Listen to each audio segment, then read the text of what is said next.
And now, as the first phase of the Trump peace plan has been made public, here to discuss it further is Middle East expert from the Begin-Sadat Center at Bar-Ilan University, Dr. Mordechai Kedar, and diplomatic analyst Idan Ronen. Thank you both very much for coming in today.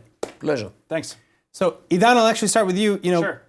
Knowing that the Palestinian Authority and Hamas, for that matter, would reject the plan outright, as they have said many times that they would, was there a real point to, unveiling this plan? Well, in a way, yeah, but just before everything else, we have to bring in some context here.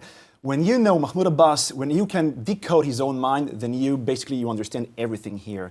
Mahmoud Abbas is considered to be the eternal naysayer. It isn't for nothing that he literally fled off the Annapolis conference back in the year 2008, where he was offered the most wonderful peace plan ever by Ehud Olmert. That is basically meaning even something like 96 or 98% of what he wanted. Exactly, and also even something that Ehud Barak in the Camp David 2000 Camp David peace summit, he never offered Arafat at that time.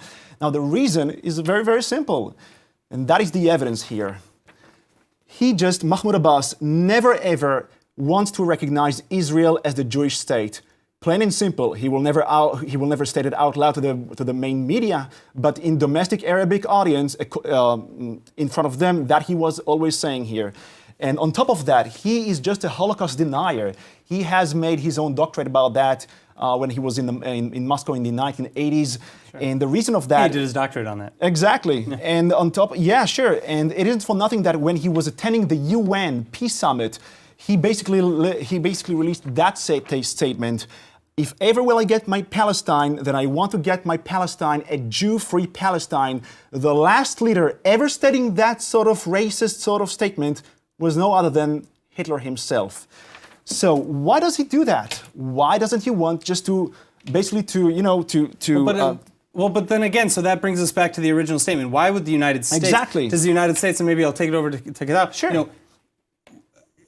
The United States had to have known that this would fall flat on its face in the Palestinian Authority. So maybe are they hoping that the rest of the Arab world can coerce them into it? Well, they know it for a long time because the Palestinians, the PA actually, definitely rejected this plan even before the details which we know today. However, the Americans apparently hope that the Saudis and the Emiratis and the Egyptians and the Jordanians will cooperate with this deal of the century, will cooperate with Israel, and the Palestinians will be left alone to cry over something which they will never have. So, if this will be the situation, this will be the way how to convince, in a way, the Palestinians to join the train, otherwise they will remain on the platform. Well, what are the actual chances, in your opinion, that situation comes to fruition? Well, it happens already, because as you might know, if you hear the undertones, which we hear very clearly from Saudi Arabia, from the Emirates, they actually continue with the relations with Israel in no problem, in spite of the Palestinian objection. And they actually tell the Palestinians, whether implicitly or explicitly, hey, you guys, we don't wait for you. We continue our way with Israel, with America, with the world, with the future, with normal life. And if you want to stay and cry over something which will never come, you may do it. Leave us alone. We continue the way with Israel. And the Palestinians see it, and they are very, very angry about this, especially the Palestinian Authority. And the Warsaw Summit, when Abu Mazen was left alone, while Netanyahu was sitting alongside with the rest of the Arab rulers, that is such a slap in his face. That is basically an indication we couldn't have had. We've had enough of you. Aid. Exactly, we've had enough of you. We have enough of you. You're such you always reject peace proposals. We have our own interest to take care of, and that is basically it. Now, so do you think it's really kind of a matter of fact that Abbas and the Palestinian Authority or leadership over the years have just kind of overplayed their hand or upset, their handlers, so to speak, or the rest of the Arab world? Or was it that the Arab world never really had a true interest in the Palestinian issue, except for maybe using it towards their own interests? As you said, they had their own kind of agenda. Well, it's some sort of a trend which has been increased lately. Traditionally, Saudi Arabia and the Emirates have sent billions and billions in aid to Abu Mazen Mahmoud Abbas. What has he have done with that? he is to be considered such a corrupt, like a typical banana republic dictator from Africa. He has basically taken all the money to his own, which is, by the way, in Israeli banks, and he, like on the expense of his own people. And he knows that he never really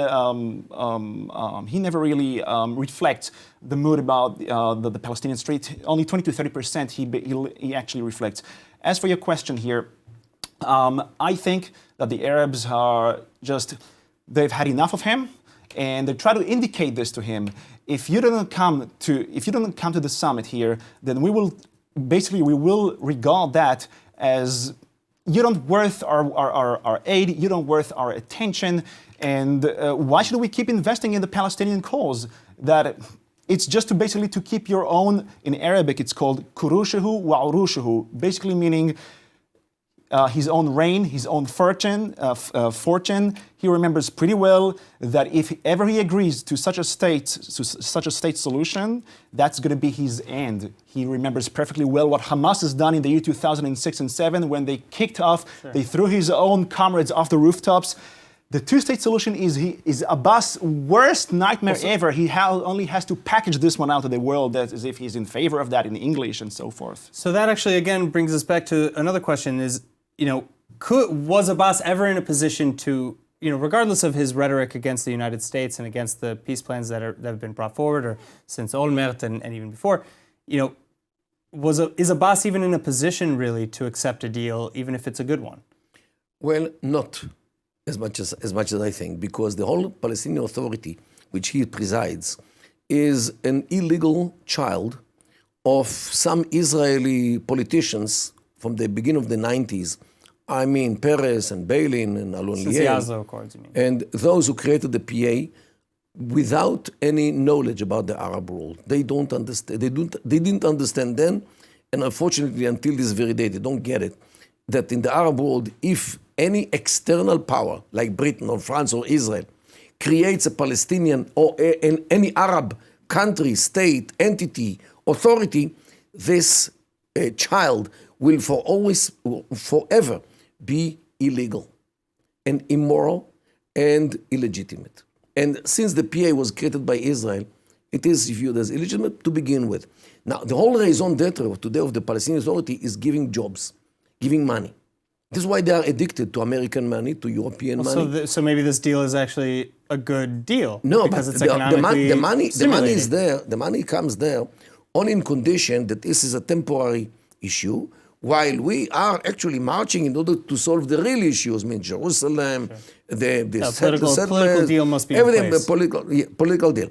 But any political deal which leave Israel on the ground will delegitimize the Palestinian Authority in the eyes of Hamas, and Hamas, don't forget, control the Palestinian Legislative Council. They won the elections since 2006.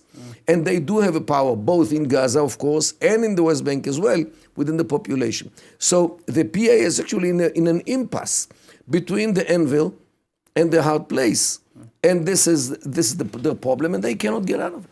All right, Dr. Kedar, Idan, Ronen, thank you both so much for coming in. Thank you. Just quickly, before we go, last comment, we really just have to last comment here. I just want to reveal a secret that the Palestinians used to hide its secret. In domestic Arab TV, they always say, we will exterminate Israel, but we must never keep the secret out. We have to keep the secret to ourselves. And I want each and every viewer to basically to log on to YouTube, type in Zaki Abbas Zaki, and find this result yourself. So you're not going to be conned, not going to be fooled as if the Palestinian Authority is in for peace. They only state it out loud, but in fact, they want to annihilate Israel. Log on to YouTube and find out yourself. Thank you so much. Idan, Ronen, Mahmoud Abbas, thank you so much.